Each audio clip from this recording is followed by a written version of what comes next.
Guys, स्वागत है तुम सबका वन पीस के एक और नए वीडियो में। और अगर इससे पहले का एपिसोड तुमने अब तक नहीं देखा है तो डिस्क्रिप्शन में उसका लिंक है, जाकर उसे देख लो। और अगर देख लिया है तो बिना किसी देर के वीडियो को शुरू करते हैं।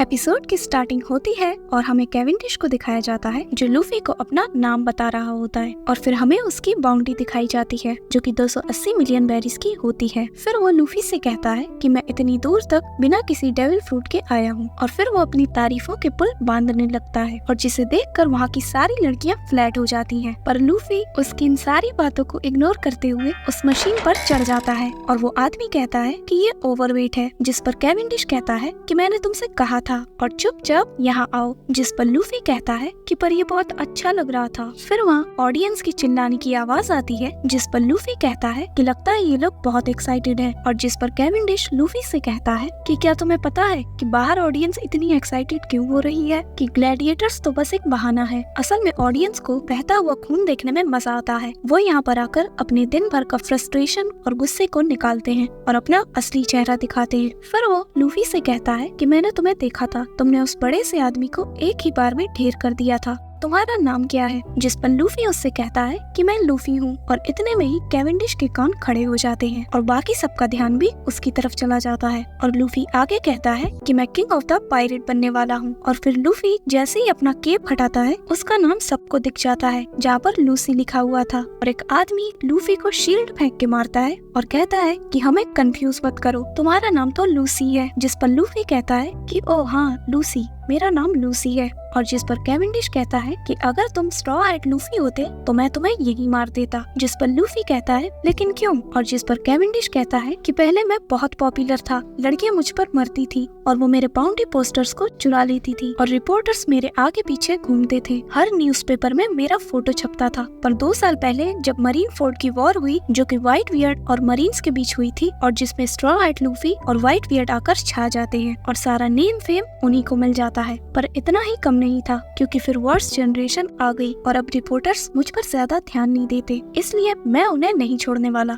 और लूफी उसकी सारी बातों को इग्नोर करता है जिस पर कैवेंडिश गुस्से से कहता है कि तुम मेरी बातों को ऐसे इग्नोर नहीं कर सकते। फिर सीन शिफ्ट होता है और हमें रेबेका को दिखाया जाता है जहाँ पर सारे लोग उसे देख रहे होते हैं और उसे घूर रहे होते हैं। और फिर वो उस स्टैचू के पास पहुँच जाती है जहाँ पर लूफी पहले से ही खड़ा होता है और वो लूफी से कहती है कि क्या तुम्हें ये पसंद है। फिर वो लूफी को उस स्टैचू के बारे में बताती है और उससे कहती है कि इसका नाम है कीरोस, जो कि इस कोलोसियम का सबसे ताकतवर इंसान था और इसने लगातार 3000 मैच जीते हैं और ये अपनी जिंदगी में एक भी मैच नहीं आ रहा था। जिसे सुनकर लूफी हैरान हो जाता है और कहता है क्या ये इतना ताकतवर था? फिर वो लूफी को बताती है कि पर 20 साल पहले तक लोग इन्हें जानते थे पर अब इन्हें कोई नहीं जानता। जिस पर लूफी कहता है कि पर ऐसा क्यों? और रेबेका कहती है क्योंकि यहाँ के बड़े ग्लैडिएटर्स ने आज तक इन्हें देखा ही नहीं। फिर वो बताती है कि ये स्टैचू यहीं पर रखा हुआ है और इसके बारे में कोई नहीं जानता और हमें ये भी नहीं पता कि कीरोस सच में था भी या नहीं। लेकिन जो सबसे अजीब बात है वो ये कि इस स्टैचू को आज तक यहाँ से हटाया नहीं गया। जिस पर लूफी कहता है कि पर मुझे ये स्टैचू पसंद है।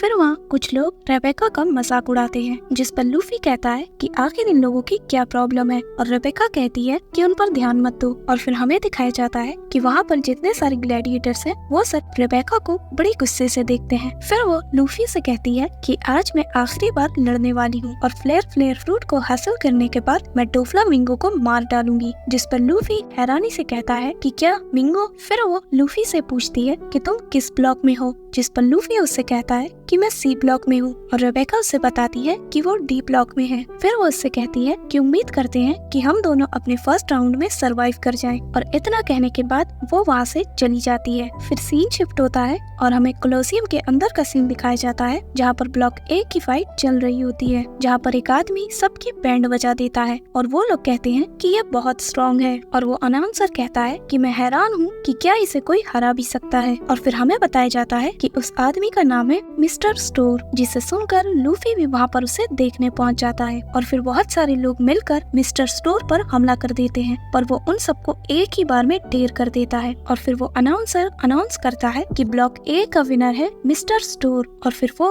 अपने चेहरे से मास्क हटा लेता है और जिसे देखकर वहाँ के सारे लोग हैरान हो जाते हैं। और वो अनाउंसर कहता है कि हम तो इसे बहुत अच्छे से जानते हैं, और फिर लूफी भी उसे देखकर हैरान हो जाता है। और हमें बताया जाता है कि ये ब्लैक बियर्ड पायरेट का मेंबर जीसस बर्जेस है, जो कि ब्लैक बियर्ड की फर्स्ट शिप का कैप्टन है। ऑडियंस में सारे लोग उसे देखकर घबरा जाते हैं, पर फिर वो लोग कहते हैं कि अब तो बहुत मजा आने वाला है, और फिर वो सब मिलकर उसे चीयर करने लगते हैं। फिर सीन शिफ्ट होता है और हमें फ्रैंकी को दिखाया जाता है, जो ये सब देख रहा होता है और कहता है कि मुझे लगा था कि लूफी बड़े ही आसानी से जीत जाएगा, पर अब लगता है कि चीजें बहुत मुश्किल होने वाली हैं। और इतना कहने के बाद वो वहाँ से जाने लगता है, पर तभी वो टॉय सोल्जर उसे रोक लेता है और फ्रैंकी उससे कहता है कि आखिर तुम्हारी प्रॉब्लम क्या है? मेरे पास तुम जैसे टॉय के लिए टाइम नहीं है, जिसे ये भी नहीं पता कि फैक्ट्री कहाँ पर है। और कहता है कि मुझे डोफ्लामिंगो के फैमिली के हाई रैंक के मेंबर्स को सबक सिखाना है, ताकि मैं उनसे कुछ पूछ सकूं। और पीछे से ये सब ऑडियंस के लोग सुन लेते हैं और फिर वो उसे घूरने लगते हैं। फिर वो टॉय सोल्जर फ्रैंकी से कहता है कि तुम ऐसी जगह पर ये सब बातें नहीं कह सकते, और कहता है कि हमें यहाँ से निकलना होगा, जिस पर फ्रैंकी उससे कहता है कि आखिर तुम हो कौन। फिर सीन शिफ्ट होता है और हमें नेवी के सोल्जर्स को दिखाया जाता है, जो कोलोसियम में जासूसी कर रहे होते हैं, और वो लोग हर जगह होते हैं। और फिर हमें दिखाया जाता है कि बार्टोलोमियो क्लब का एक मेंबर होता है,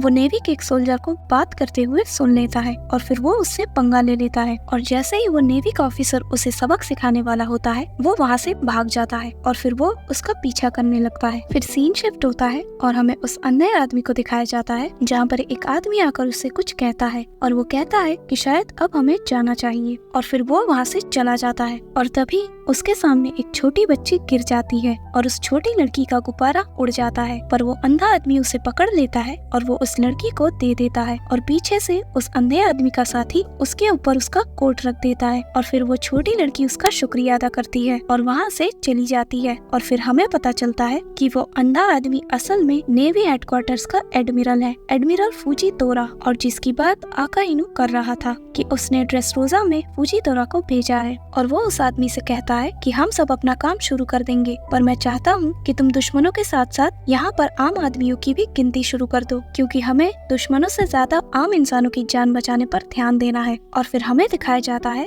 कि वहाँ पर हर जगह आम आदमी के रूप में असल में नेवी के ऑफिसर्स होते हैं, और अब वो सब कोलोसियम के अंदर जितने भी पायरेट्स हैं उन सबको कैप्चर करने के लिए तैयार हो जाते हैं। फिर सीन शिफ्ट होता है और हमें दिखाया जाता है कि नेवी के उस ऑफिसर ने बार्टोलोमियो के एक मेंबर को ढेर कर दिया होता है, और पीछे से जिसे बार्टोलोमियो देख लेता है। फिर सीन शिफ्ट होता है और हमें लूफी को दिखाया जाता है, जहाँ पर उसकी मुलाकात बेलेमी से होती है, और वो लूफी से कहता है तुम चाहे जितना भी रूप बदल लो, मैं तुम्हें पहचान ही लूंगा। और जिसे देखकर लूफी हैरान हो जाता है और कहता है कि क्या तुम। और एपिसोड यहीं पर खत्म होता है।